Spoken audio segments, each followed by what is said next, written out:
What's up, everybody? Welcome to 3D Rivals, your first line of defense against stupid movies. My name is DJ, and as always, I'm joined by my co-host, my sister, Darla. What's up? My brother, Derek. What's up? And our friend, Dan. What's going on? And this week, we're going to be talking about X-Men 97. It finished a couple of weeks ago. And this is totally not our second time recording. Definitely not. Yeah, it was first time. Right. Yep. Mm-hmm. Right. Yeah. Yeah, so... For sure. All in one take. So we're going to discuss our thoughts on X-Men 97 and, maybe what that means for the future of Marvel animation and other things down the line. Maybe even Marvel as a whole, I would hope. Because if you do this well, it's like, how can you screw up everything else? Yeah. Let this be your blueprint. Well, I think the difference between this and some of their other Marvel projects, this was done by fans of the original series. And they brought back some of the original showrunners. Mm-hmm. And like the new people in there was like, I grew up with this show.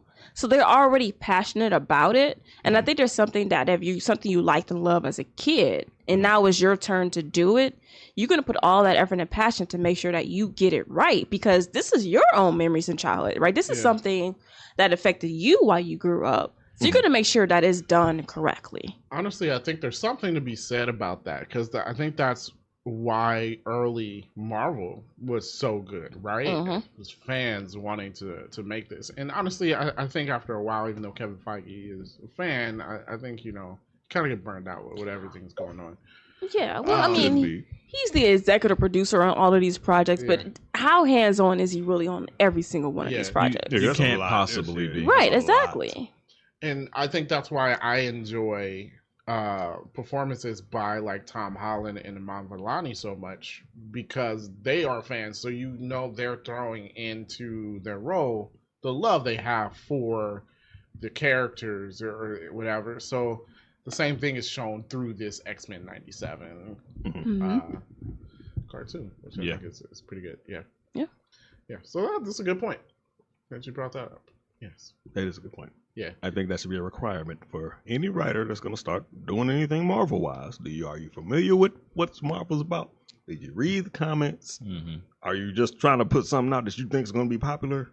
Right. But that's not going to work. Yeah, because you know what? When you get people that are not fans, that's when you get them doing weird stuff with storylines and stuff like that. Yeah, because I'm like, you hear about some instances of actors like not knowing about the character, but then they read up on the character and like read up on the comic and be like, okay, this is what this character is. This is what I'm going to do as acting as this character. Mm-hmm. It's totally different from people just like, oh, I never read the comic. I don't know what this character is, and I'm going to put my own spin on it. And it's like, please don't do that. Then it sucks. Yeah, but it's like, okay, so now that I know I'm playing this character, you're still not going to do any research into it? Mm-hmm. And I think one thing that the voice actors, because they brought back a lot of the original voice actors, is a lot of them weren't X-Men fans, knew nothing about X-Men, which is fine. It's the 90s, right? Mm-hmm. So at that time, comic books weren't super popular. Mm-hmm. But every single one of them did the research on their character to find out who this person about. Like, how do I put myself into this character? Mm-hmm. And I think that is how it brings it home. And then what also helps is that when they read about these characters, they fell in love with it. Mm-hmm. And it's like, okay, now we're doing something special. Even when they didn't know how popular the show was, they were still putting their biggest effort into it. So that definitely helps. And versus someone's like, I'm going to put my own spin on Cyclops. No, we don't want you to do that. And like, Cyclops is Cyclops. Be Cyclops. True that. Yeah. And so, you can see that was apparent in the original one. And then they carried that on into X-Men 97, which I'll go ahead and start. We're going to be jumping around the story as we go through this. But I'll go ahead and start by saying, like, this was an excellent show. Like, I think they capitalized on the, like, what we got from the 90s cartoon. And then they stepped it up a level, right? Mm-hmm. Like, it feels like it really stepped up a level. Animation's great. Storyline, I think this is like peak writing, I believe. Yeah. Like, this was awesome. The characters. Mm-hmm. Yeah. Like, I think they went deeper into every character on here. Yeah. Especially Gambit. You know. They went deeper into, like, not only the character, but what each character was capable of doing with their mutant powers. That we didn't really they know maximize on they went to another level abilities. Yeah, they showcased everyone's power in just such a fantastic way, in a way that we didn't get before, which some of it is limited by what Fox would allow them to show, limited by the time frame that was happening, because our cartoon was only 22 minutes long, because you got commercials and whatnot. Right? That extra 10 minutes that this one had definitely helps. They capitalized. Definitely helps. And so, like you said, is like they focus on the character. The show has always been character driven. But now I just feel like, I don't know, it's because as an adult you understand it more.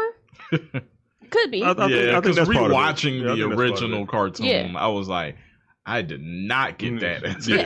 So you had all of those character driven stories that you bring out, like Gambit, right? They focus on the relationship between Rogue and Gambit and her relationship with Remy. Yeah. Her relationship with Magneto. Then at the same time, when you get to the action scenes, the way those were showcased, the way they showcase people's power, like, I cannot stand Cyclops. However, jumping out the plane scene. Yeah, when he landed and used the optic blast, I was like, wait, Cyclops can't fly.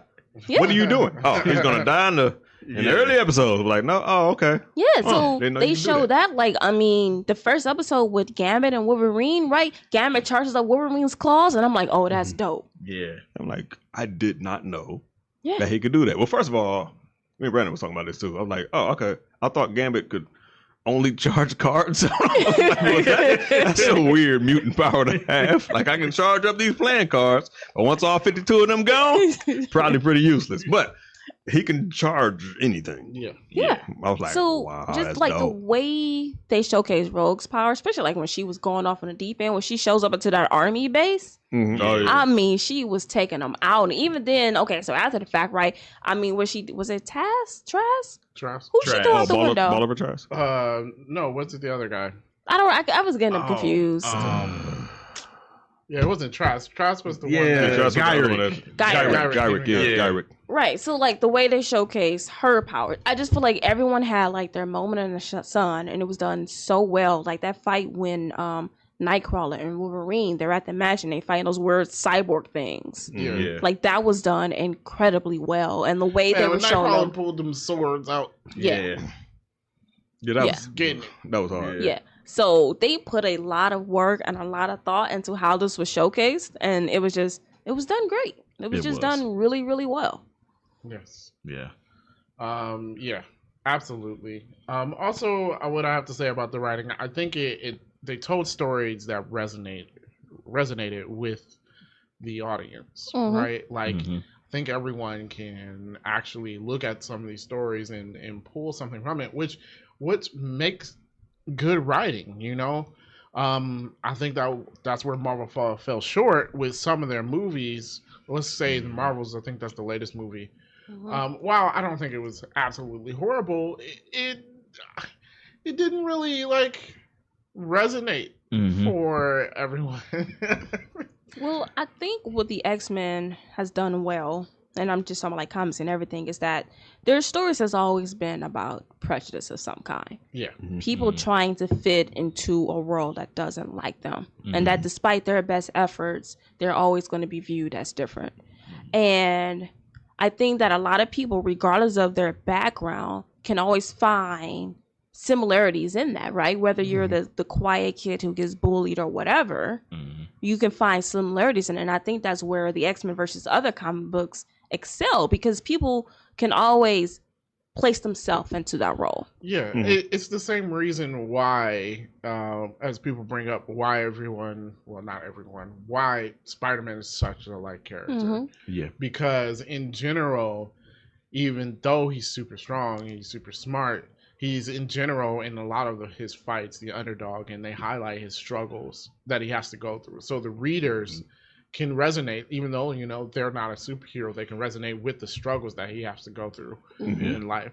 And the same, and that hits the point home with X-Men, and they did that, and I'm glad they did, because that is X-Men, right? And they hit that point in this show that, like, it really is about the struggles and the oppression that people feel. And for everyone that is upset about that, it's always been the X-Men. So, you know. Yeah, I don't know. Like, I don't know how you could, because this is not them pushing it. First of all, this story has always been that story since their creation. Yeah. Yeah. So this has always isn't- been humans against the mutants. Yeah, this isn't something new. That was what the cartoons in the 90s faced. And one thing one of the showrunners said is that, like, we were not going to dumb this down, right? There was, like, even in 92, that like the kids was watching, it's like, maybe they don't get it all. Mm-hmm. He's like, but when you rewatch it as an adult, that's when you get it. And I like that because so many shows now dumb things down and kids aren't dumb. Yeah. They notice the things that are happening. So you to go in there and to dumb it down to make it nicer for whatever. It's like, no, we're telling real life stories on things that really happen. And it's like, just tell the stories as it is. And I think that's why a lot of people are drawn to the X-Men. Why we were drawn to the cartoons in the 90s and why this one, because they picked up that same story note. Like, we're not going to change anything. This is going to still be the same issues that they were facing 30 years ago. Yeah. Which I think is why Genosha is one of my favorite episodes. Or Remember It, I guess is the name of the episode. It was episode 5. Yeah, Remember It. Yeah. And I guess it's my favorite episode, but it's the following episodes afterwards that really elevate it as well. Because the reaction from the people in the universe is the same thing you would get today for different reasons. You know, the mutants had their entire country attacked, right? And it's been decimated. A bunch of people died, but they still were telling them like, hey, you can't be upset about this, right? You know, people don't want to see you be angry about, you know, you losing your entire country. And then like it's like, isn't that just like right? Well, you know, it's kind of like, well, when do I get angry, right? Yeah. Like, you disrespect me, you mistreat my entire life, so we create something for ourselves. You destroy that, and you're still telling me I just need to take it. Yeah. Yeah, well, like Cyclops was doing that interview with that lady, and she was asking like, "Why did you lie?" He was like, "Well, we're the mutants. You're humans. We protect y'all from any and everything that we can protect y'all from. And y'all still treat us the way y'all treat us.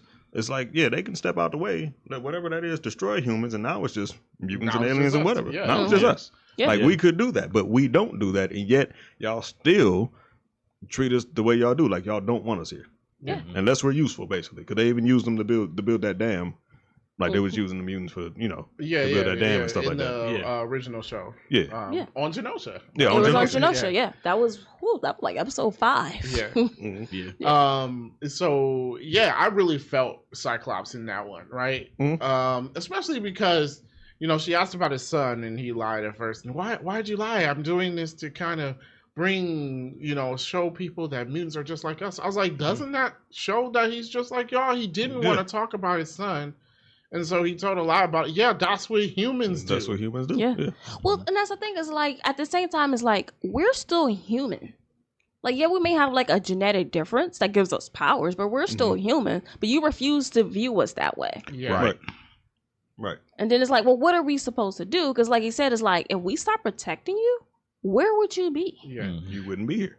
Yeah. They would cease to exist the way that they want mutants to cease to exist. Yeah. But And I think the point of all that, which is a big highlight of it, is basically, since you are the one that is generally looked down upon from the world, you have to be perfect, right? You can't show any flaws, which is, you know, when she said, "Oh, why did you lie?" Right? That's a flaw. Why would you do that? Yeah. Blah blah, as if everyone else doesn't. Yeah. Right. And it's like, you have to be perfect, right, to show that you're the model of what they're looking for. Because if you have any type of flaw, any small little thing, then it's like, oh, see, look, Yeah. we're the mutants. Yep, Yeah. they don't amplify it. Yeah, and then after a while, you know, that gets exhausting. Like, why do I need to go out of my way to be above and beyond everyone else when no one else is doing that? Right. Yeah. And then you stop doing that. Yeah. Yeah. Because Yeah. it's like they're fighting against humans that wants to kill them.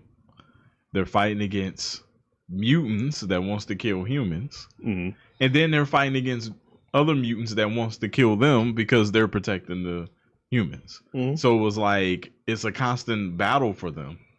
Yeah, you like know? fighting for people that don't want you to be here at all. Yeah. Right. Like, why would I do that? Yeah.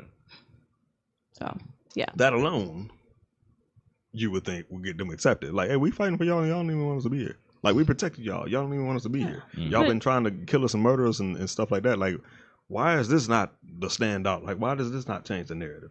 Because true to history, it's kind of like, well, you did what you ought to have done. But I still don't like you, though. Yeah, I still don't like you. Yeah. Okay, well, if you're not going to like me either way, why am I doing it? Yeah.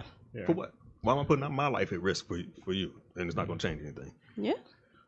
Yeah, so that plot, that aspect that they kept for the X-Men, I think is part of what elevated this show, right? And that's what I'm hoping they do for any MCU version of the X-Men. They did announce that they are doing this movie now. Don't know when it's going to come out yet, but they have a writer. And yeah, you got to keep this. You got to keep this. Or it's not X-Men. It's a staple of the X-Men. Like, if you don't have it, then... Exactly. I was going to say, that's the whole essence of the X-Men. Like, you can't dumb that down. And I think the original movies, the first two, did that well. Like, I mean, it has its limitations from the decade that it came out in. But it still felt like the X-Men. And I feel like lately Disney has been sort of softening things. Yeah. And here's like, don't shy away from the conflict, because that is what makes the X-Men the X-Men. So you just got to dive right in. Yeah. Agreed. Yeah. So that being said, they did touch on a few different stories throughout this season as well. We got the whole Madeline Pryor thing. They did an episode of her being the Goblin Queen. Which was... That was a little quick, but... Yeah. I think it was well done, but if I would say there's a flaw to this show is how fast-paced everything was. Not that it was an issue the majority of the time. Well, I think the first half... I would say that if I had an issue with anything, I would say that would be it. But you're talking about they're doing a season worth of show in 10 episodes, where growing up we had 22 to 24. Yeah, we didn't need 20. Well, it's a kids cartoon. You gotta have, because you gotta have so many things. For here, it's like, did you need to cover 5 comic book storylines? Yeah, I'm like, they did 5 comic book storylines in 10 episodes. Yeah. That wasn't necessary. Probably not, but it was still, I mean... It was good. Like, I enjoyed the majority. Only episode I would say that I could have left was the Mojo Jojo one. Yeah. And that one, I was watching this and I was like, because y'all are, because I binged everything. Y'all like, yeah, you gotta watch it. And that was the episode that I didn't watch yet, right? So I started and I was like, oh, this is great. Yeah. But after that, it definitely picked up. So it's like they covered a ton. And like when we brought out the Madeline Pryor episode, which I thought was a great episode, because their episode prior, right?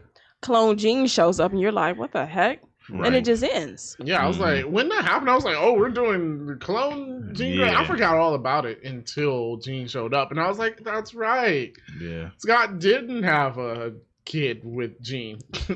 Right. And like for me, not knowing, everyone else was probably like, because everyone's like, oh, Jean's pregnant. She had Nathan, and they're probably all figuring it all out. And I'm not thinking a single thing about. The whole time that Jean was, you didn't figure this out. The whole time that Jean was pregnant. It's the first. Right. The whole time that she was pregnant, right. I was like, is this going to be Rachel Summers? And then I was just like, wow, why did they skip all the way through? Rachel Summers? No, who's Rachel Summers? That's Scott's and Jean's actual kid. Phoenix.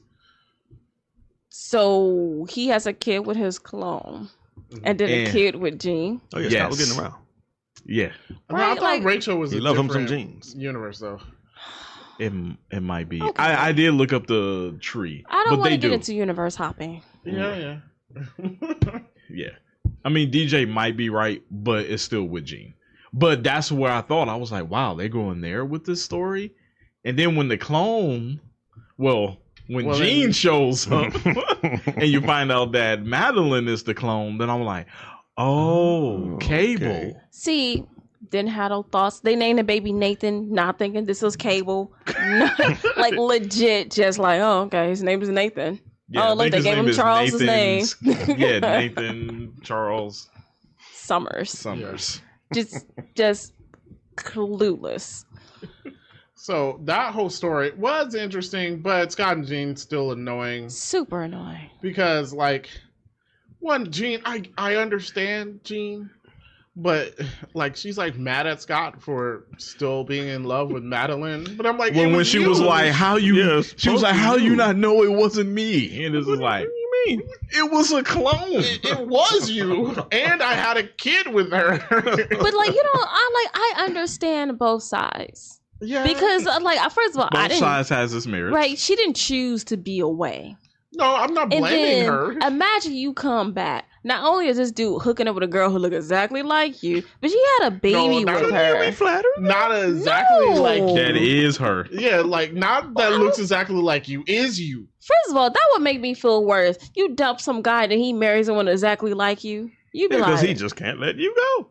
I ain't got, nah, that's not cool. And that's not even what happened because she was you. Yes, it was you. That makes it worse. How does it Because make that's it the worse? life you could have had, and you didn't yeah, because it for was you. taken Oh, for away you, from it's worse. Yeah. you Oh, can't be okay. mad at Yeah, him. not for him though. But I'm like, you can understand, like, it's irrational, but I understand it. And for him,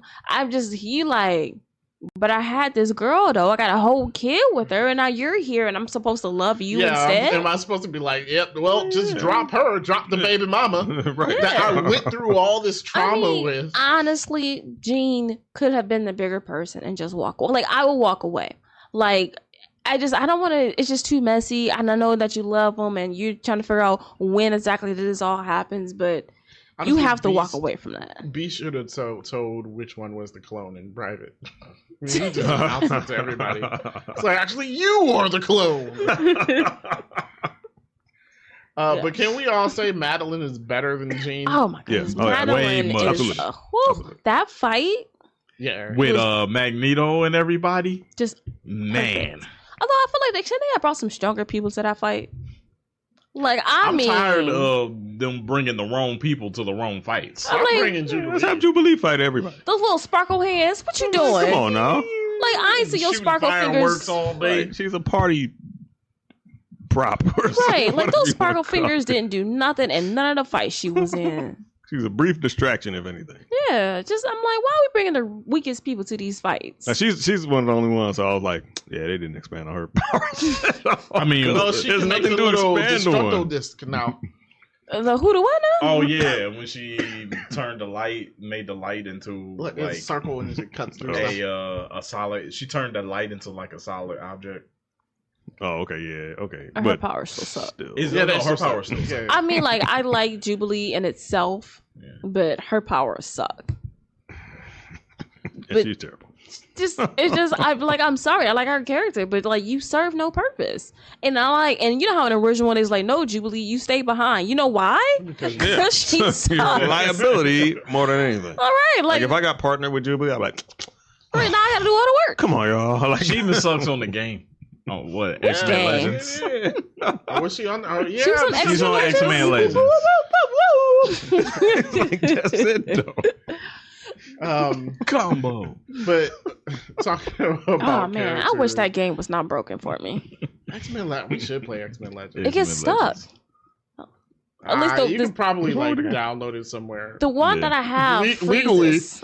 Like, you get so far on a Let's- certain level, let's it buy it freezes. legit. Oh, Let's legitimately buy it Yeah, that's true. from I There's reputable sources. that's true. I think I actually have a PC copy of. I'm sure you do.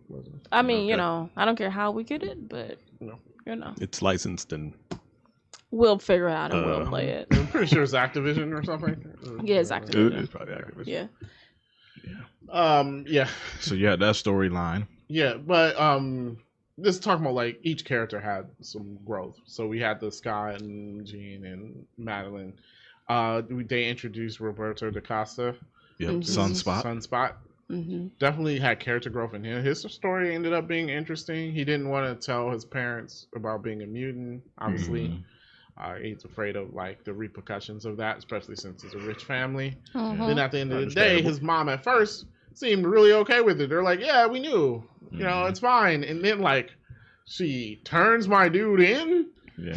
Yeah. Like Well, they're 'cause getting she chased by said- the Sentinels, and they're like, "Well, I'm sure they're right." And I'm like, excuse me? Yeah. Well, she said she was fine with him being a mutant. Just, He just can't show publicly that he's a mutant. yeah, like it's like I accept who you are, That's not a good but thing. the rest of the world cannot know. Yep. That's not a good thing. It's like adopting a kid and like, we love you, but we can't take you out in public. So Right. Basically. So whenever we go out to eat, you'll just stay in the car, Yeah. eat our scraps when we, get back. Or Yeah. like, So it's like realistically, like you don't accept who I am because Right. you're You don't. still concerned about what everyone else is going to think. Mm-hmm. yeah, And she's like, "Well, I created this charity ball." I'm like, "That's not." Yeah. you're right. And that's the same thing that people actually go through. Yeah. Yeah. So I definitely think some people resonated with that. Mhm. Yeah. So. Then you also had the introduction of Bastion. Yeah. Bastion was introduced in this. He becomes our main villain. He is It's the main villain. Yes. Operation Zero Tolerance. I gotta say, like, extreme. it's like I know they had gave his background. I was still very confused on who he was. They sent technovirus affect his daddy, and so he became a machine person. Yeah. But is that true though? So I did a little Googling. Because one, I had to look up if he was in the old cartoon.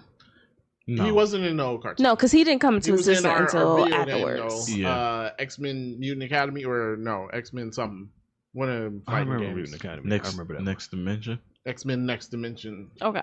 Y'all know I don't remember that. Good game. It is. Bastion was hard to beat. Sorry, Yeah. go ahead. Good storyline too. Not helpful. And like literally anything not helpful. But anyways, I had to look him up. So he wasn't created until after the cartoon ended, or Yeah. probably around the same time. But so he's supposed to be like Nimrod and Master Mode merged into a single being, Yes. and he has no memory of the past. But sometime he was born from a lady. Yeah. Yes. Yeah. Just explain that nonsense to me. So they made a technovirus of themselves, Mm-hmm. sent it in the past to affect his daddy, and then now you got Bastion. Yeah.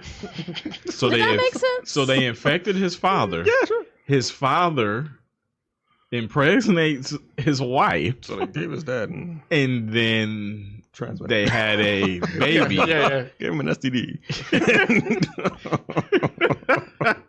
They, Yeah. They gave the father a computer virus, and he passed the computer virus on to his wife, and she gave birth to Bastion. So that's Bastion. Yes, and I he can suppose. communicate with machines.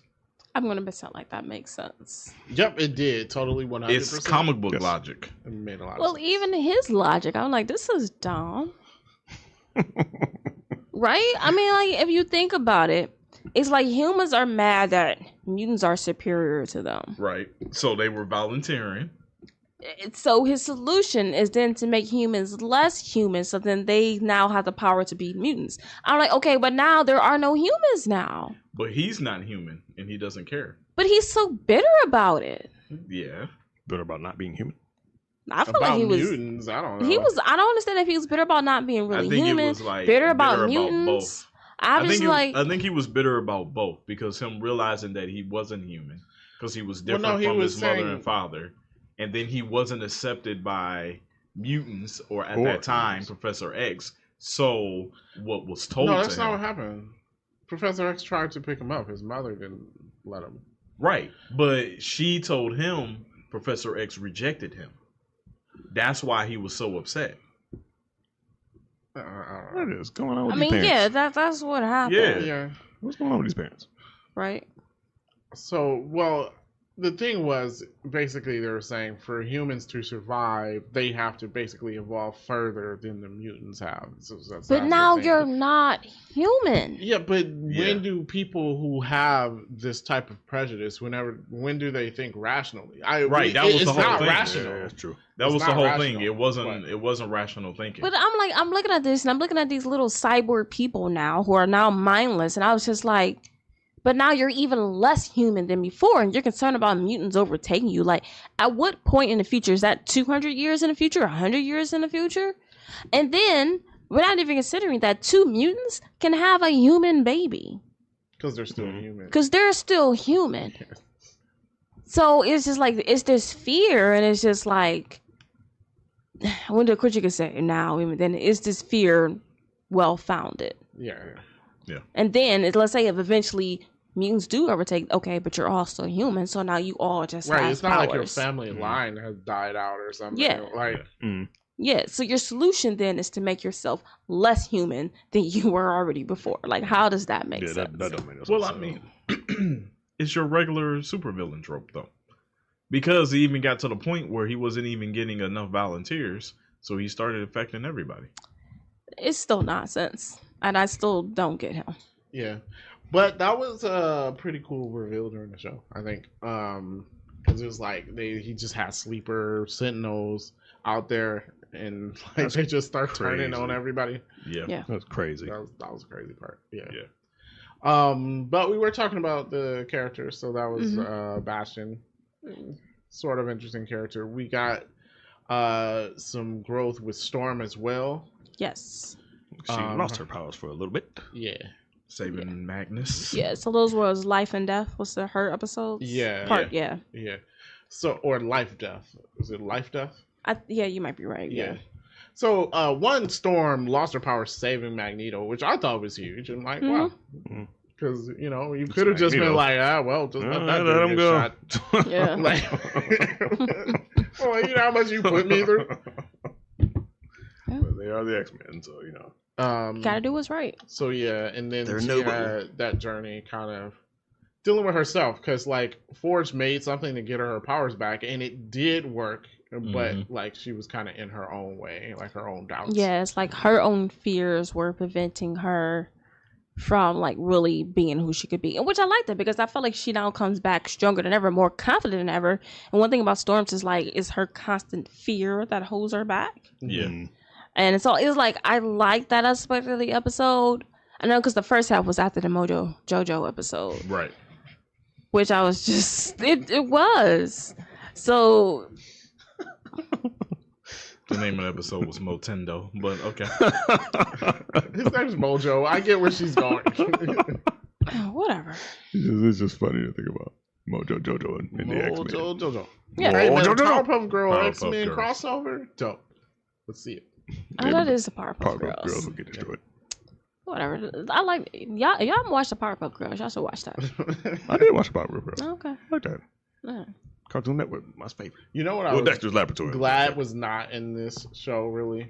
So because I'm watching the original X-Men again. I'm just glad that all of our female heroes aren't like not passing out after passing out after using their powers all the time. You'd be like, oh. I felt like Storm and Rogue screamed the most in the original cartoon. Yeah, I'm like Rogue is supposed to be so strong and everything. She like we just watched an episode. She like took Juggernaut's. She tried to take his power. Yeah, and of course, like he's like obsessed with taking up Xavier, so he drove her mad. Like, okay, fine, but like it was just overdone. And then at the end, she passes out. And then earlier in that episode, Storm did the same thing. She's like, wins. And I'm like, why can't she use her powers? Didn't Jean pass out? Oh, Jane all the time too. But she was always like always. Yeah. I'm glad like she brought that up. Everybody with telepathy passes out. Yeah, because even Professor X. I did want to talk about that because I'm glad you brought it up because I was thinking about because it's just here because we showed about how they showcase everyone's power and we actually get to see the people's true strength in these episodes. Especially Storm and Roll really got to shine in this season. But like you said, at no point where they're like, oh, it's just too power. And like, oh, she's weakening and she can't do it. And then they like pass out for the rest of the episode or whatever. And it's just like Rogue and especially Storm is one of the strongest mutants. Yeah. For her to like imagine Storm's powers, you can control nature. And then it's like every time on the Omega level. Every time she makes the wind blow, she pass out. It's just absolutely ridiculous. So I'm glad we have grown in 30 years. Like women can be strong without. Because that first episode, taking the sand and then heating it up enough so it turned into to glass. Yeah. She started shooting it at the Sentinels. I was like, I'm like, thank you. I like when they start using science and stuff and it's like, okay, yeah, because that would happen. Yeah. Like, yeah, you can do that. Like, that's deadly, man. Yeah. Like, if she went full power. And then when Rogue was going off at the army base, I was like, oh, yeah. She was going in. Yep. They couldn't do nothing. He was like, you understand? We're in a facility that was contained the Hawk. You think she's gone? Then she just busted in. Busted in. I guess that's the end of that. Yeah. Yeah, she was going she hard. threw Captain America's shield. Yeah, threw his shield. She was like, well, I guess you won't be needing this thing. She tossed it. Yeah. He was looking like... He said his hands were tied. Yeah, his hands were tied. I'm like, I guess you won't be needing this then. But he'll probably just, jog over there or something. Yeah. So, we did get that continuation and character growth between Gambit and Rogue. Yes. And I guess we tied in Magneto. Magneto got more character growth outside of that. But Yeah, I like that. I like that we talked earlier about the relationships between his character. And I think that the relationship between Gambit, Rogue, and Magneto is because you figure, I still don't understand how that works, but for some whatever reason, Magneto's the only one. Somehow his magnetism allows him to be touched by her. That doesn't make any sense. It doesn't. It doesn't. Yeah. It doesn't. But sure, comic book logic. Is he making like a thin layer so they're not actually touching? So it's a thin layer. How that works? If they're not actually touching, then she can never absorb his powers then, right? Well, that's how she can... But I'm sorry, how exactly is he not actually touching her? Right. It's a thin layer between their skins. In the skins. But my only thing about that is he constantly has to be... No, the way they said it kind of just naturally happens, apparently. Yeah, it's like a natural thing. So he's naturally has that magnetic. Yeah, he doesn't have to do anything special. Which I was like, but that don't work. Is by touching. But for if her skin's not actually touching his, and if we want to get scientific, you could get down to like really thin, like these two molecules are not touching. I don't think that's what they're saying. It's just for whatever reason, his electromagneticism. Yeah. That word. Electromagneticism. Yeah. For whatever reason, when she actually touches him, for whatever reason, that protects him from her absorbing his powers. Somehow, some magical comic book nonsense. That's how that works. Is that really? So that means, is that in the comics? So that takes away what was done in the X-Men movie, the first one. Oh yeah. Well, that's a different universe. I mean, yeah, I know, but that's a good point. Yeah. Because she took his power in that movie. Well, she was also like a whole different kind of Rogue in that movie. Yeah, that wasn't the Rogue we all know. That was not the Rogue. And she was also like 17, so yes, please, I don't need that relationship. I don't need the one we have now. Yeah, he's still like really 40-year difference. But like, I understand Rogue. If there's only one person that you can touch, and you go a lifetime without being able to touch someone. I figured you're just like, and then you figure like, well, he's not that bad of a guy. I mean, he's awful. He's tried to genocide people. I think that like he's that bad of a guy. But remember, when she met him, he wasn't a genocidal maniac, right? No, I suppose. Sure. Yeah. And then eventually, showed it yet. Well, yeah, and then she left him, joined the X-Men, and you got to figure like Gambit is like, I love you regardless, and she's like, you say you're okay now, but eventually you're not going to be okay, which makes sense. Like, she would know. She would know that you're not going to go the next 20 years being okay with not being able to touch me. Which makes sense. Although if I was Gambit, I wouldn't be okay with that. I would not. Exactly. Like, no. He's saying it's okay. What did he say? Like, some things are more than touch or whatever? Yeah. Yeah, but not forever. Not forever. And she's right. Like... But every time you guys need to like hold hands or whatever, just have that kid that takes away powers. A leech? Yeah. So leech just have to be around you all the time. That's weird. That's weird. Like, oh, you guys are about to just put him in the closet or something. Just like, I don't understand. That just kept weird. That got really weird, man. Like, I don't know. If I'm like Gambit, Like, or she's got to put on like a full. Like, well, I was gonna bodysuit, say or Gambit should like just Gambit has saran to wrap your wrap- entire body up. Just Even the then, you're whole- still not kiss her, touching. though. They're still not touching though. it's better than nothing. I mean, it's better than nothing, but it's like But man, he can't imagine you kiss gotta her go through your though. whole life touching everything with gloves on. Yeah. You never really. I get that. I hate You know what I'm wearing saying? gloves. Yeah, I can't stand wearing I mean, gloves. Cyclops hate has got to it. go through life seeing red. Well, yeah, That's okay. I that mean, there's sucks. colorblind people. I'm sure it sucks, but they can get through It life. definitely They sucks. see more At than least I can red. touch something. Like, sheesh, I don't care if you look red or not. At least I can. Yeah, at least they can Touch. see. You. Like he wouldn't even know if Jean's hair was red or not. That's Yeah, true. that's a She good probably look point. bald because everything is red. So You can see that she got hair. It's just color.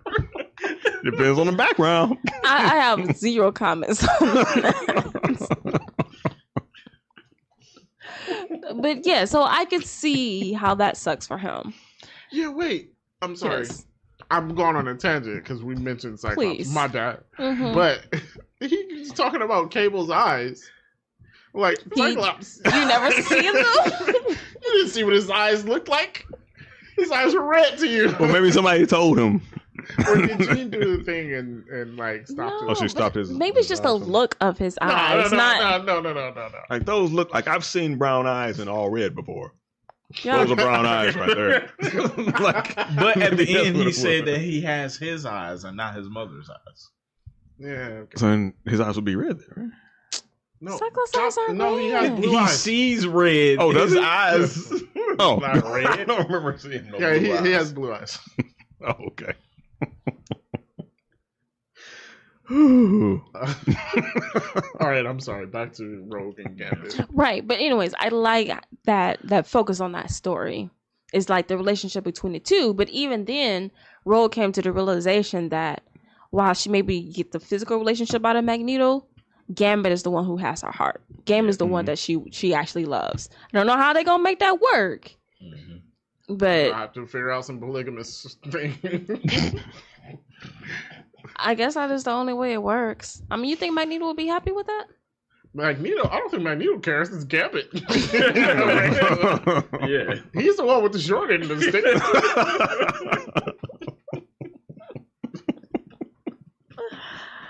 Yeah. Like, oh, I want to hug her. Go ahead and hug her, Eric. He can hug her. As long as they're all Well, she doesn't have a rip in her clothing. yeah, You're like right. as long as they're all wearing long sleeves, it's okay. Well, he's always got his jacket on. Yeah, so, 90 jacket degree and weather gloves. dude wearing a trench coat. You know he hot. Yeah, he probably is. Yeah. But I mean, hey, if you got to do that, and as opposed to dying, sure. I mean, yeah, that's what I'm saying. Do what you gotta do. I just got to be hot as opposed to death. Yeah. But I do like the focus on that. I like the character growth between all that. And then even then we come to a conclusion, and then after that they just rip it all apart by killing Gambit. So Yeah. Man, he did die like a The G. name. though. he Gambit. did. He died like a G. Remember it. He was Yeah. like, Gambit, seize your bet and raise it. Yeah. It was about to get nasty, and he got hit by that ball. That was true. You like, oh man, he about He to. about And then to get they nasty. just stabbed him, and you're like, oh. I was like, oh, come on, man. I was geared up. Yeah. Then they just. I thought Magneto had the upper hand too. Yeah. Oh, yeah, I did. But whatever they did with him, that 3-headed sentinel, I'm like, man, this Yeah. thing deadly. bro. that whole episode Yeah, that whole episode was was crazy. so good, but crazy. Just the way it starts off As slow soon as Cable was like, I'm sorry, she was like, for what? And then everything went left Yeah. after but that. it comes out of nowhere. Like you're feeling it. Everyone's happy. There's dancing. They got a nice little song in the background. You're like, Mhm. okay. Like, yeah, everything's Then good. you're hearing Cable talking about turn off the music, and you're like, what the heck is going on? Why, man, you got a speech? Right? And then it just flips. Yeah, it got dark. It after just that. flips real quick. It was cold that scene started with the Watcher and the stars, which I didn't catch the first time I watched I it. didn't Yeah, I didn't catch I it didn't until catch y'all it showed either. me that. But Yeah. Yeah, he was, so in, he was in the like sky. Like to right the left side of the before screen. that scene Mhm. with Cable telling him Mhm. to stop, like it starts in the sky and there's an outline of the Watcher Hmm. right there. So kind of letting you know something bad Something about to about to happen. Is it because he only shows up when bad things happen? Well, why else is you watching? What else is there? Oh, okay. And they also explained this because we mentioned Cable was there. They explained that he said he tried 200 times to stop it. Yeah. But like that What If episode with Doctor Strange, it's like what was a set point in time or something like nexus that, point where it can't change it. So Right. the event has to happen. Yeah. And they explained that in the show too, which would be why the Watcher is there, I guess. To make sure it happens. No, remember he doesn't. He just watch. Yeah. So what is the point of this guy? To watch. That's why it's called the Watcher. But why do I need a man to watch if he's not going to do anything? Everybody needs an audience. Yeah. He's us. Yeah, there you go. He's just, yeah. We're fan. watching the show. So he watches things unfold, but he never interferes. Yeah. Nope, except for that one time when Ultron saw him. Ultron was like, "Who's you?" Wait a minute. I can see you. Yeah, could you imagine it? It was like we watching TV, and then like Gambit's like, "You sitting on your couch?" I'm like, Is it kind of like how in The Sims, when The Sims turns to the screen and stares at you, and you're like, "Oh, that's weird." Yeah, something like that. Yeah, something like that. Yeah. Only they can't do anything about it. Yeah, they can't do nothing. Like, I will just kill you. We think they can't do anything. Like this one's staring at me. All right, set the house on fire. Pool with no ladders for you. Yeah. So, the Genosha episode, like that was a really good touch with the Watcher being there. Mm-hmm. And yeah, it just hit. And that whole fight, just the action, the way it was portrayed, and then even after it died down, the emotion they put into it, I think was great. Yeah. Yeah. Start to finish it out. Yeah. And I like how it ends with Rogue basically like, I can't feel you, because the whole thing was about her being able to touch it. And so that's how you know, like, Gambit's gone. Yeah. Mm-hmm. Like, because like there's no life left in him, and like that's messed up. But I also like is like the ending music. That I think the music in this series from the beginning, it was just great. Oh yeah, the like, X-Men theme song. Yeah, like yeah, we talking really slow. Yeah, I was like, but yeah, to play like that, he's really gone. Slow piano thing at the end, and then that's how it was going off. And I really felt like in the music is just they always play the right music at the right time and at the right pace, because like sometimes they just remix the theme song. And here it's just like it just fits perfectly. Even when they're fighting, they're just playing the regular theme song. It just fit. Yeah. And it's just, this is how you do it. Yeah. So I think that was the turning point of the show. It was the turning point of the show. And I think at this point, at watching that episode, if you wasn't into X-Men 97, here you are. Right. I don't know. I mean, weren't you in? I was in episode 1. I'm just episode 1. Was like, episode 1, like I think this is about to be nasty. Yeah, like episode 5 kind of gets you because you're like, oh, like y'all not playing no games, right? Y'all not holding no punches. Yeah, they serious with it. Yeah, but I don't think. I mean, outside you, I already said the Mojo one. Wasn't really feeling. Mojo but was pretty much the only episode. That was like, but that was episode 4. But that was only half of the episode, though. Yeah, but then you coupled it with Life and Death, and we want to talk about another storyline that they sped through. Yeah. Is like Storm is in the desert, Forge come out of nowhere, so like I can help you. Like, where you find her? Are you stalking her? Yeah, and then next episode they like basically married in the desert on TV. So he probably, he knew she lost her power. But he was following her though. Was he on the bus in the back watching it? Like, how you find her in this nowhere place? I don't know what Forge's hobbies are, but stalking? Somehow he knew. You said stalking. That might be one of them. Yeah. So I think that's another case. Like, I don't mind that they fast forward through it, but it was like all of a sudden they're practically married, living in this little out of the nowhere. You know what I mean? It came out of nowhere.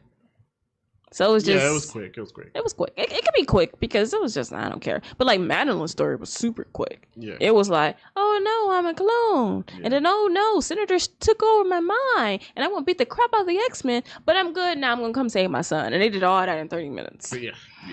It's true. Yep. It was a really good 30 minutes. It was. Quick character development. It was quick. Yeah. Wolverine even got his... Adamantium ripped out. Yeah, but we were not on that part yet. Adamantium.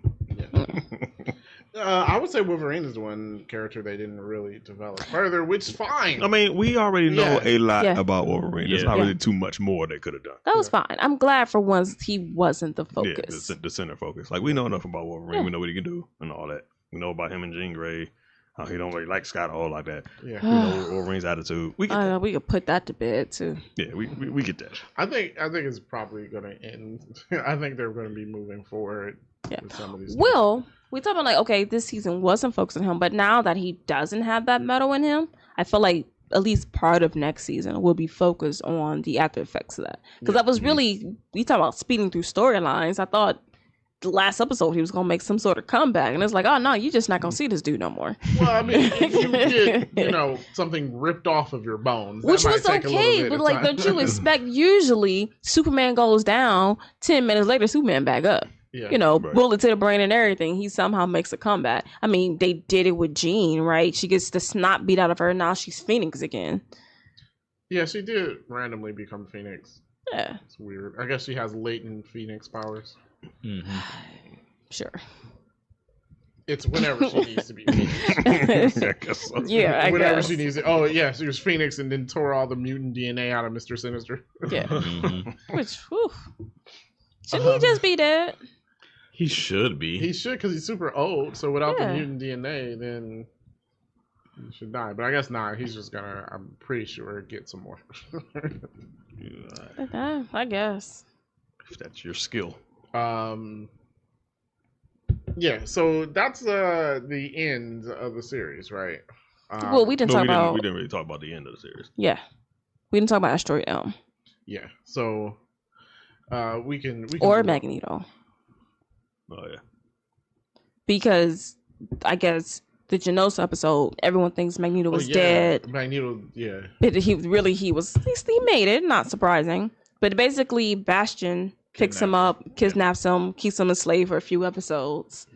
Dr. Lady person releases him because now she feels bad. Like, you caused all this, and I was like, oh no, I didn't know it was going to go this far. Like, what you think was going to happen? She's like, oh man, actual genocide is bad. Ooh, who would have thought? No. Yeah, It's never happened in she history. saw his number from concentration camp. Yeah. Yeah. Oh, Yeah. Mm-hmm. So she releases him. So when he gets released, he basically creates a giant EMP using the Earth magnetic field. Because at that time, the X-Men was getting their butt kicked by the little hybrid cyborg zombie people. Yeah. Like they were... What was they? Prime Sentinels? Prime Sentinels. Yeah. Prime Sentinels, yeah. They were getting their butt kicked. I said, you know what? They got the butt kicked a lot in this. Yeah. I guess with the professor, they needed to do some more training. Yeah, probably. They were getting it handed to them. Or maybe because they kept sending the wrong people into these battles. Yeah. They just weren't ready for that one. Yeah. So because he does that, it basically shuts all of them down. But then it also destroys the Earth magnetic field, and like basically the Earth is also slowly shutting down. Yeah. Yes. Which is a problem, and he's not going to turn it back on. You know what though? At this point, I don't blame him. I understand. Yeah, I'm like, No, I either. understand now. I'm with the X-Men. I'm like, we can't let you do this, but I do understand where he's coming from. My wife was saying, it's like, I get him, because look, Magneto went through this, and throughout the entire season, he was legitimately trying to live up to Charles Xavier's dream, right? You know, Charles left everything to him, and he's like, yeah, no, I'm going to do it his way, right? He's being a good person. He's doing everything that he can to show mutants in a good light or whatever. And then what do? They turn around and blow up his country. Yeah. Right? Like, the mutants weren't doing anything. They weren't attacking anybody, nothing like that. And you just went and... Yeah, like they're simply just existing. And you destroyed them. Killed thousands of innocent people simply for them being mutants. Yeah. And he's like, I tried it your way. And basically he's like, this is what I said was going to happen. I mean, all right, the name of the episodes are Tolerance is Extinction. Like, this is what I said it was going to happen. It's like, so now I'm going to do what I should have done all along. It's like, I can end you. And I didn't know Magneto had it in him, but apparently... Yeah. That's not something I thought of, but yeah, that would be within his powers to do. But I never thought of that. Yeah. Which is just absolutely insane. But at the same time, like what Joyce said, like, I mean, at some point, it's just, this is just the last straw. Yeah. But you cannot do that because that would be genocide for 8 billion people, sir. No. And he had his asteroid. He like, I'm cool. He did offer to take some mutants with him on his asteroid. Yeah. He was just going to let the planet die. Yeah. Which, but the X-Men is going to stop him, and they send half the team, which, again, you send your man full of metal to go fight the guy that controls metal. Yeah, that's true. That wasn't a good idea. Yeah. It's a pretty bad idea. He should have been fighting against Bastion. He should have. He just sent all them weak people to fight Bastion. Like, come on now. So, That's the last person you want to fight Magneto. Right? Like, bro, you're not in this fight. Although, I do appreciate. Because Magneto doing all this talking, Wolverine just stabbed him. Like, bruh. Yeah. But then again, Wooly, you also started talking. Yeah. Yeah. Wolverine's always talking. Yeah, if you were going to kill him. Kill him. Kill him. Mm-hmm. Like, you doing all this talking. Go for the head. So, stabbing him is what gets Wolverine's adamantium taken off his bones. I'd be pissed off too. Like, bruh.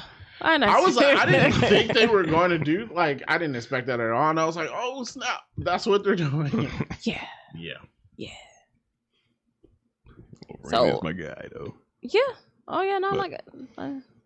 Yeah. But this brings us to the conclusion of the series, which is, so now we got Professor X stopping Magneto or forcing Magneto to reset the magnetic field of the Earth. So we got that back up. But doing that causes a problem. So both their minds are like breaking down and melding together or whatever. And then, the U.S. government decides to bomb Asteroid M because that's a great idea. It's always a solution. And now Asteroid M is crashing toward the Earth. But my thing is, because Iron Man and Captain America is sitting there and they're like, hey, maybe this is not a good idea. And all the other people are like, no, blow it up. And here's my thing. If you shoot anything out of the sky, it lands. Yes. Not one of y'all did the math on where this thing was going to fall at. And then no matter where it fell, it's a problem. And you just like, we just going to blow it up. And then you realize like, oh no, that was a bad idea. Because now it's about to destroy New York. And I'm like, bruh, like this wasn't helpful. And then once again, the X-Men had to save your lives. Yeah. And it was actually Magneto.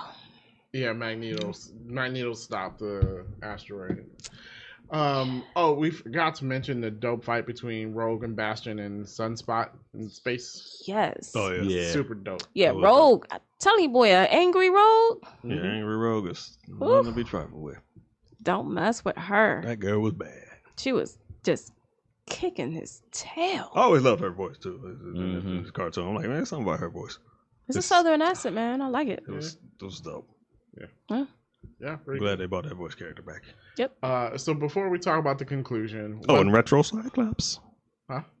Remember Cyclops went back to his the old suit. uniform. Oh yeah, he had the thing. retro. Yeah. Like, oh, they all snap. got the retro suits. Yeah. Oh, which we get to talk about that one callback line where he's getting him a suit and he's talking about like I'm wearing these colorful suits and Cyclops goes, "What did you expect? Black leather?" Which I think just chef's a nice kiss there. Thank you. Just a little callback to the movies. Yeah. So before we get to the conclusion of the show, I want to talk about the cameos. Yes. Yeah. Because we got a lot of different cameos in this show, which was kind of unexpected. But we got to remember the 90s cartoons were all connected together. Yeah. Yep. So I think they're doing more of the same of that. And we got some pretty cool cameos. We mentioned Captain America, right? This is why I didn't like Captain America until the MCU. Because he always got to follow the rules. I hated Captain America. Darla was over here like Captain America's her favorite superhero. I hated him. Definitely not my favorite superhero. I was like, oh. I really liked him, but I can't go into Mexico. Which is weird. Like I understand, and I'm really not sure why I really liked him. Because especially you think like my other superheroes are like Batman and Wolverine who never follows the rules, right? And like Captain America's that guy who's like, oh, I'm always going to follow the rules. And as a person who's like, I really don't care about the rules. I really don't. Yeah, how did that happen? So yeah, I don't understand like why I like them so much, but you guys used to talk about me so much because I like them. Yeah. Still talking about you now. Well, the thing about Captain America is, in his comic, he's not the person that always follows the rules. Like, he becomes nomad and stuff because he's always like, I'm really? not. You know, he is the Boy Scout in a way because he's always about what's right, but you know, the government's not always about right, so he ends up not following the rules because of that. And you get that portrayal in the MCU, but every time he's in someone else's comic, you get that portrayal, and that's what I generally hate about him. I agree, because you know what I was thinking, and that scene with President Kelly and Iron Man and Captain America, I'm like, they're just standing there, and they're like, "You shouldn't do this," but I'm like, but ain't none of one of y'all trying to stop them though. Nope, and which is why you get like Avengers versus X-Men, which I hope they do in the MCU. I feel like the Avengers lose that. The Avengers lose that. Yeah. Like, that's not even close. No. Unless they do what they did here, just put all the send in Jubilee. Oh, send in Jubilee to fight everybody. Jubilee to fight Captain Marvel. Again, that's all we got. She's all we get. Anybody? Nope, that's all we got. You got this, Jubes. You got this, Jubes. Light them up. Yeah. So we got that cameo. Obviously, you mentioned we got Iron Man, the Hulk Ronan cameo. Well, not the actual Hulk. Morph gave us a lot of cameos, which I loved. Yeah, but it always throws you off because all of a sudden, Psylocke is in the screen. You're like, what the heck? The Quicksilver scene. That threw me. I'm like, I was like, wait, what is Quicksilver? And I was like, well, maybe he's already here on the island. Right. Yeah. Yeah, and I was like, oh, it's Morph. Instantly disappointed.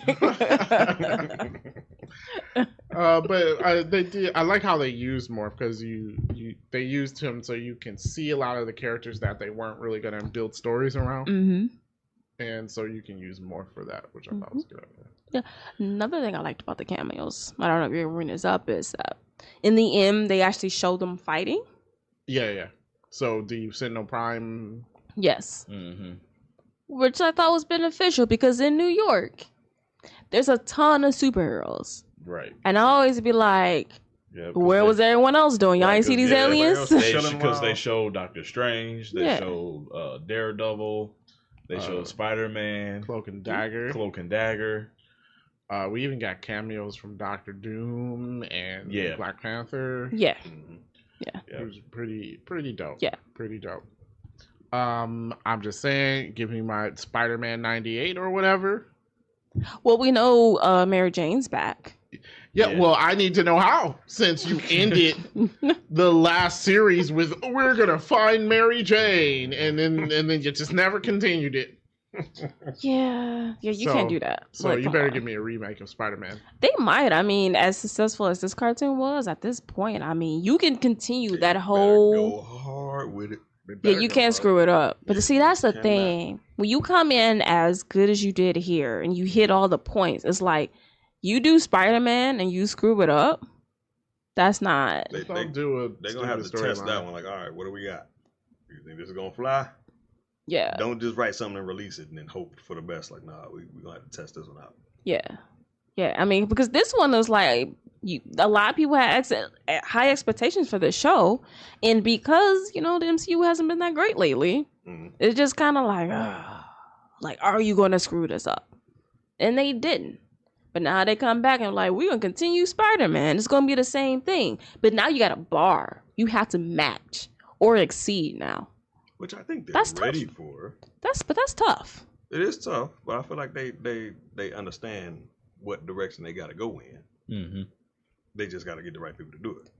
It's all about getting the right people. But I wouldn't mind if they continue that whole Marvel animated universe, because like the Hulk was okay. Yeah, I'd be cool with that. Yeah, I would. Well, so now they have Marvel Animation, right? They actually split Marvel into 4 different things. You got Marvel Animation, Marvel Television, Marvel Spotlight, yes, and Marvel Studios. So, and while everything is still connected, I guess they're saying they're making it where they're going to make sure you don't have to watch a bunch of other stuff in order to understand one thing. Well, that's how all of them were. Like, they were all connected, but you didn't have to watch them all. Yeah. Even this one, like, this one is a continuation of a cartoon that came out 30 years ago. And you didn't have to watch You didn't have to watch it. Like, I sometimes wanted to go back, like, oh, I need to know more about this person or when this person first showed up. But you really didn't have to. That was just my own curiosity. Yeah. So kind of just jump in and let it go. Yeah. Which is good. So that being said, with the Marvel television, Marvel animation, I think they do have kind of room to do that, to build their connected animated universe. Which, maybe you can do cartoons we didn't have. You show Cloak and Dagger, maybe you can make a Cloak and Dagger cartoon. Can they make a Cloak and Dagger cartoon? They made a show. They could do a cartoon. The show wasn't bad. And the show wasn't bad. I know, but I just feel like, isn't Cloak and Dagger more mature? Yeah. This was more mature. Yeah, but this was more mature too. I mean. Yeah, but it was only like TV 14 versus 7. TV 14?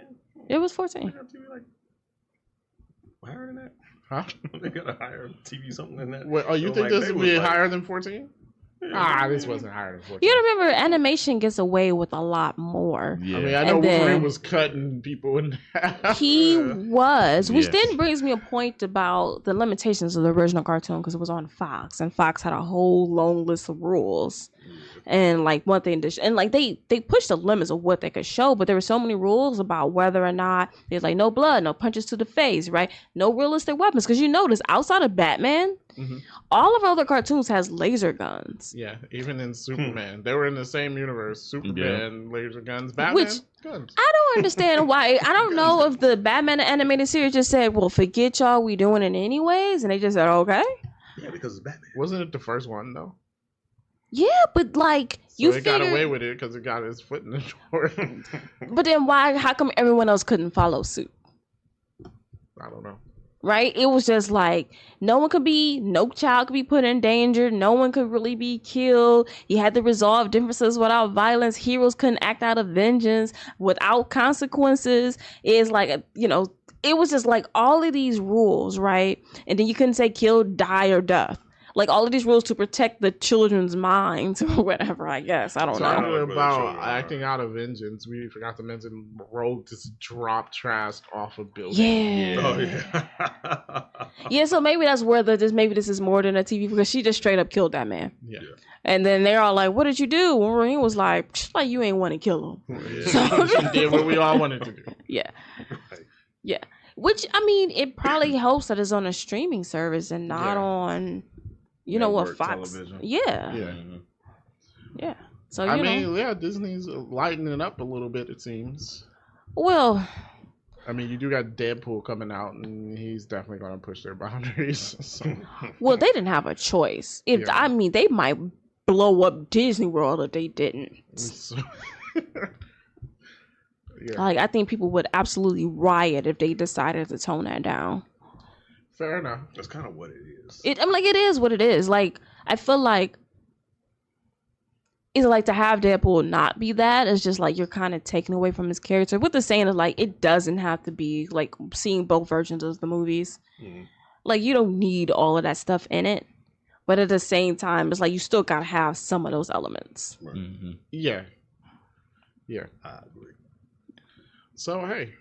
That being said, I don't know. Maybe we can get different kind of animation. Maybe we can bring Iron Man back, which Iron Man was a horrible cartoon. But hey, maybe I was saying like we could bring back all the Iron Man. I can't stand the Fantastic Four. If we could just kick them to the curb, I'll be okay. I'm with actually that. not interested. That's what I'm saying. Like, but like, I don't know why they're popular. I don't get it. They suck. They were the first superhero family. I don't know why. Why does that matter? But okay. Who cares? Like, if I don't never see a Fantastic Four thing ever again in life, I would be okay with that. Well, there's a movie coming out next year, and I don't want to see it.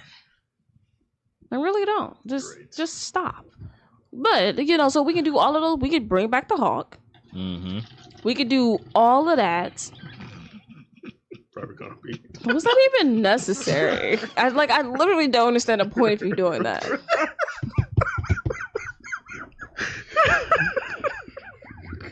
Y'all like that sound effect? We've got more, but we're just displaying that one today. So the universe with Iron Man, Spider-Man, the Hulk, and the X-Men, I think that's great. Yeah. And then you can bring back the Avengers. They're Mighty's heroes, not the other two.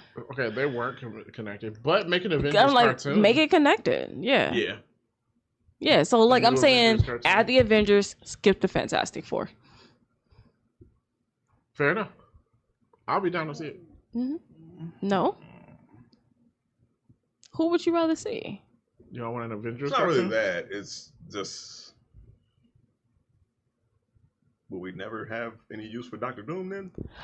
I do like Dr. Doom. He's in it. You can use He was Dr. already Doom he was without in the this Fantastic Four. cartoon. He's already established. We don't need to. Yeah, I was like, you could use Dr. Doom without the Fantastic He But was who in the does Hulk he- cartoon.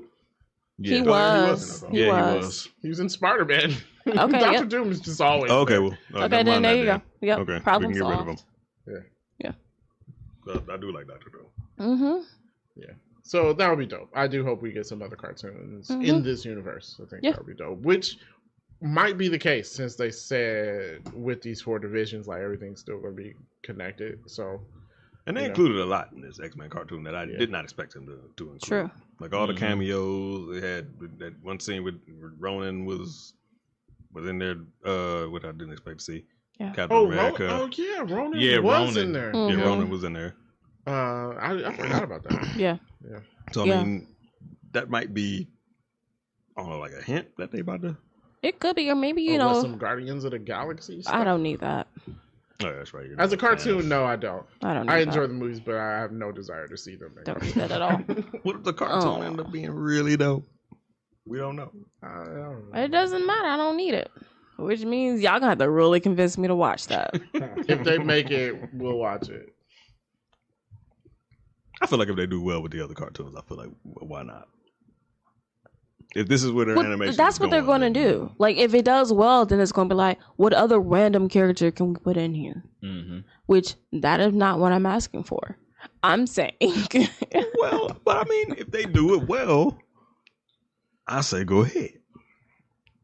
If this is the As long as direction they that the do one animation show is at a going time in, so they can keep the story together, I think that's fine. yeah, that works. Yeah. Yeah. I agree with that. But okay. So the conclusion of this is, as they stop Asteroid M, somehow everyone gets sent through time. I don't know how. yeah, Yeah, because you got some people in the future, some people in the past. yeah. So we got Jean and Scott in the future with young Cable, Mm-hmm. and everybody else in ancient Egypt. Yes.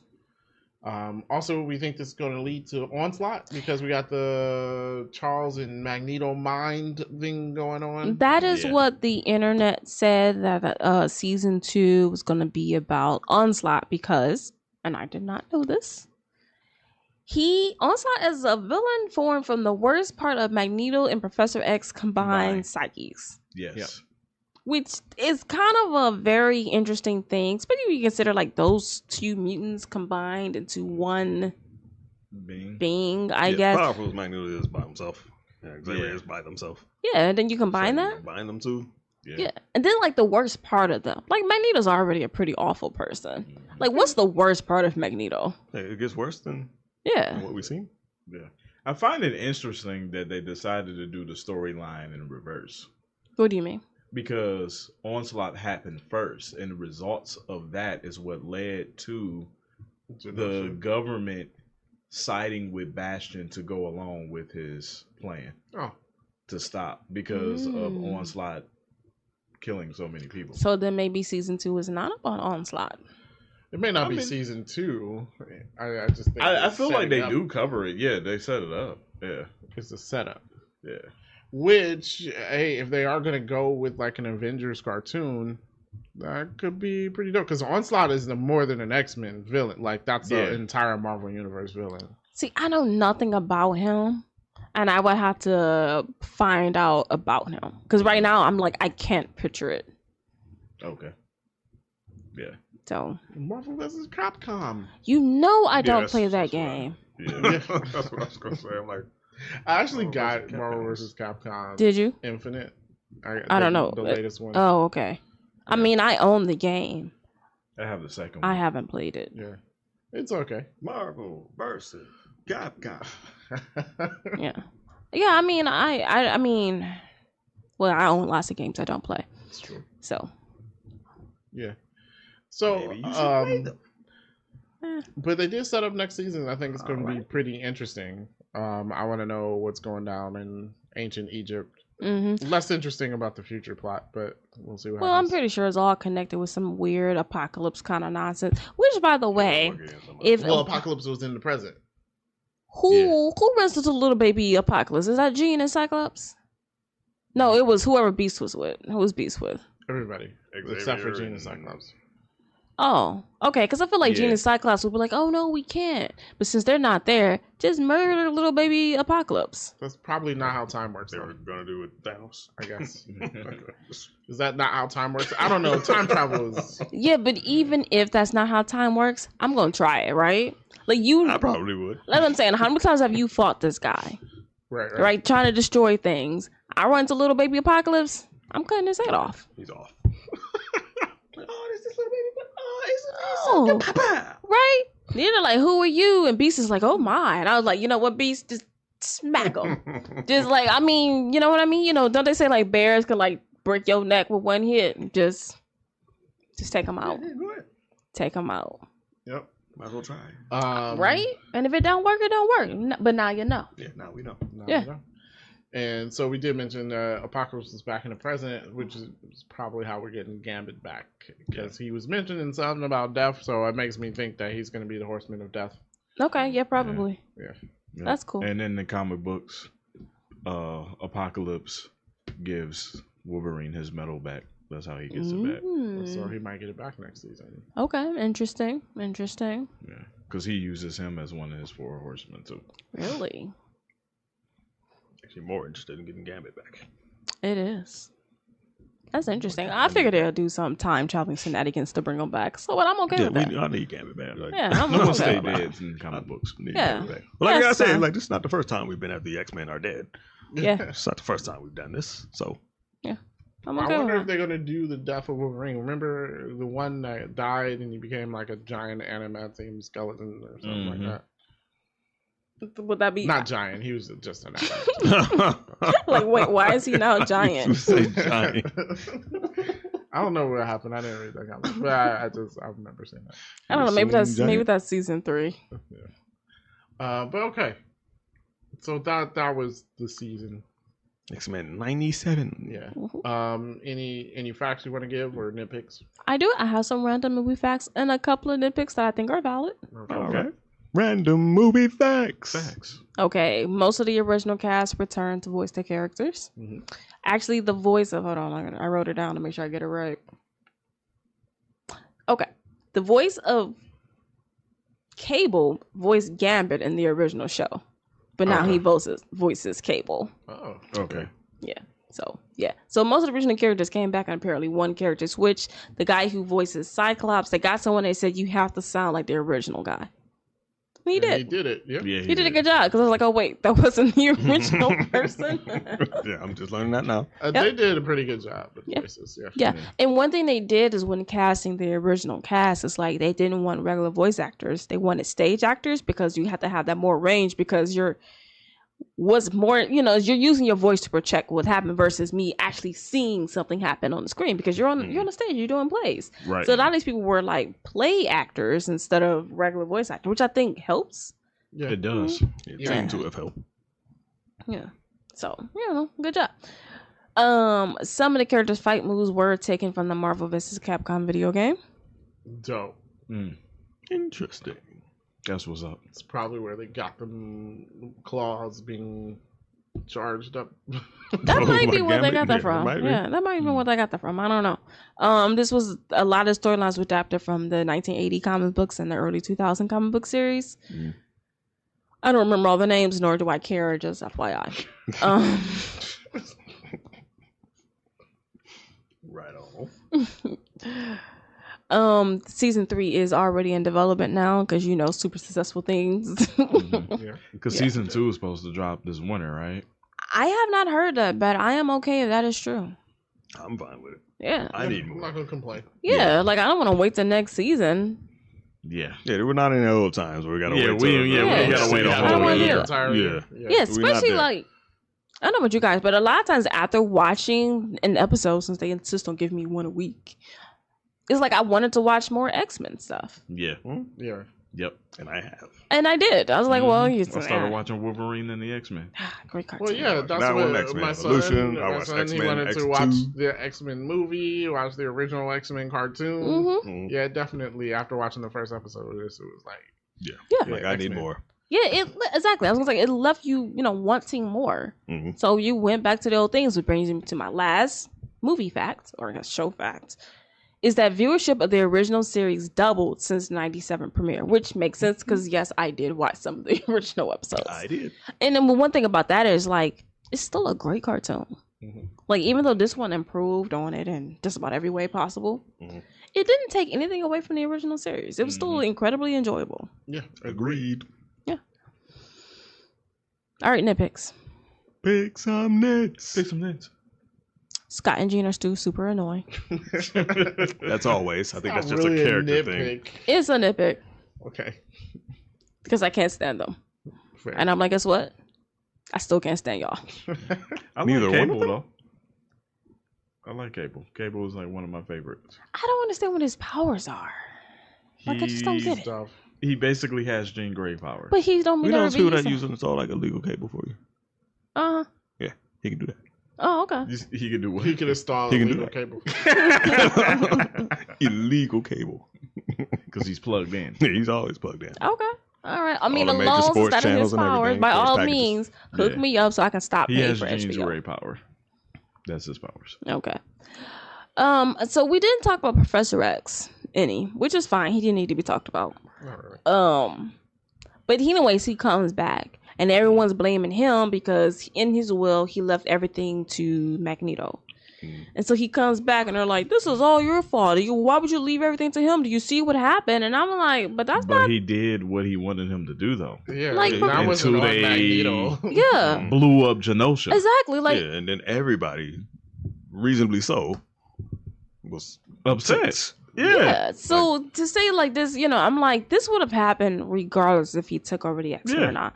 Because you guys would have done, if it wasn't Genosha, it'd have been something else to attack the mutants. Magneto would have gotten mad, and he probably would have did something just as extreme. That has nothing to do with whether or not he was left the X-Men in the will. Like, I just don't understand, like, why are you blaming him? And they do that a lot in the movies and stuff, and I'm like, this is not his fault.